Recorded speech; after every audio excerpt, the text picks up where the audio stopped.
आज मैं आप लोगों के लिए लाई हूँ हिंदी व्याकरण से एक बहुत ही महत्वपूर्ण विषय वाच्य। वाच्य वाच्य क्या है? वाच्य अर्थात बोलने का विषय। वाच्य, जब किसी वाक्य में हमें यह पता चलता है कि इसमें कर्ता की प्रधानता है या कर्म की प्रधानता है या भाव की प्रधानता है, तो हम उसे वाच्य कहते हैं। तो जैसा कि हम लोग इसकी परिभाषा से जाने कि कर्ता, कर्म और भाव की प्रधानता का पता चलता है वाच्य के माध्यम से। तो इस प्रकार से जब हम वाच्य का वर्गीकरण करते हैं तो मुख्य रूप से 3 रूपों में करते हैं। सबसे प्रथम कर्तृवाच्य, द्वितीय कर्मवाच्य और तृतीय भाववाच्य। तो आइए कर्तृवाच्य की परिभाषा और उदाहरण को देख लेते हैं। कर्तृवाच्य, जैसा कि नाम से ही पता चलता है, कर्तृवाच्य जहां जिस वाक्य में कर्ता की प्रधानता होती है, अर्थात जिस वाक्य में लिंग और वचन जो भी प्रयोग किए जाते हैं वो कर्ता के अनुसार किए जाते हैं, तो उसे कर्तृवाच्य कहते हैं। जैसे सीमा पत्र लिखती है, सीमा पत्र लिखती है, तो यहाँ पर सीमा एक स्त्रीलिंग है, इसीलिए यहाँ लिखती शब्द का प्रयोग किया गया है जो कि कर्ता के अनुसार किया गया है।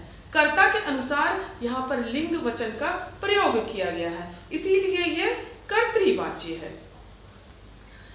अब आइए हम देखते हैं कर्मवाच्य का उदाहरण। जैसे कर्मवाच्य अर्थात वाक्य में जब वचन और लिंग कर्म के अनुसार प्रयुक्त किए जाते हैं या प्रयोग किए जाते हैं तो उसे हम कर्मवाच्य कहते हैं।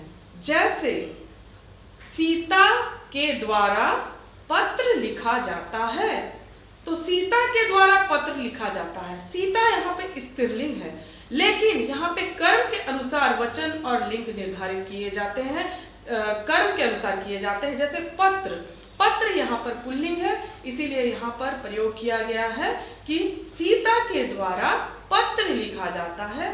पत्र के अनुसार, पत्र यहाँ पर पुल्लिंग है, इसीलिए वचन और लिंग के अनुसार, कर्म के अनुसार यहाँ पर ये बताया गया है कि सीता के द्वारा पत्र लिखा जाता है। जबकि यहाँ पर कर्ता स्त्रीलिंग है, परंतु वाक्य में कर्म के अनुसार से वचन और लिंग का प्रयोग किया गया है, इसीलिए यहाँ पर कहा गया है कि सीता के द्वारा पत्र लिखा जाता है। तो यहाँ पर हमेशा के और द्वारा का प्रयोग होता है, द्वारा का प्रयोग होता है।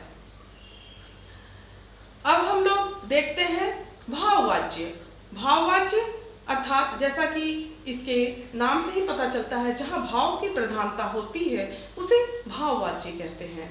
अर्थात भाववाच्य में हमेशा एक भाव दिखाई देता है और ये भाव हमेशा नकारात्मक होता है और जो कि एक नेगेटिविटी को यानी नकारात्मकता को हमारे सामने प्रस्तुत करता है और इसमें हमेशा से का प्रयोग किया जाता है। जैसे मुझसे खाया नहीं जाता, मुझसे बैठा नहीं जाता, रोहन से चला नहीं जाता, उससे चला नहीं जाता, उससे कहा नहीं जाता, मुझसे खेला नहीं जाता इत्यादि। तो इस प्रकार के वाक्यों में एक भाव झलकता है और ये भाव एक नकारात्मकता को झलकाता है, अर्थात नहीं, नहीं शब्द का प्रयोग होता है। जैसे कि उससे पता चलता है कि वो उस कार्य को नहीं कर सकता है, ये नकारात्मकता को दर्शाता है और से का प्रयोग होता है। तो इस प्रकार से जब हम निष्कर्ष के रूप में पहुंचते हैं तो हम लोग ये कह सकते हैं कि वाच्य अर्थात जब किसी भी वाक्य में हम ये जानते हैं कि उसमें कर्ता की प्रधानता है या कर्म की प्रधानता है या भाव की प्रधानता है, उसे वाच्य कहते हैं। तो इस प्रकार से हम देखते हैं कि परीक्षा में जो प्रश्न पूछे जाते हैं उसमें ये पूछे जाते हैं कि कर्तृवाच्य से कर्मवाच्य में बदलिए, वाक्य को कर्तृवाच्य से भाववाच्य में बदलिए। तो मान लीजिए ये प्रश्न पूछा जाता है कि सीमा पत्र लिखती है, तो अगर इसे हमें कर्मवाच्य में बदलना है तो हम किस प्रकार बदलेंगे? सीमा के द्वारा पत्र लिखा जाता है, तो सीमा के द्वारा पत्र लिखा जाता है। तो यहाँ पर वचन और लिंग हम पत्र के अनुसार अर्थात कर्म के अनुसार प्रयोग करते हैं। तो इस प्रकार से हम देखते हैं कि हम लोग कर्तृवाच्य, कर्मवाच्य और भाववाच्य के कुछ उदाहरण देखे हैं और आशा है सभी बच्चे वाच्य को समझे होंगे। कर्तृवाच्य अर्थात कर्ता की प्रधानता, कर्मवाच्य अर्थात कर्म की प्रधानता और भाववाच्य अर्थात भाव की प्रधानता।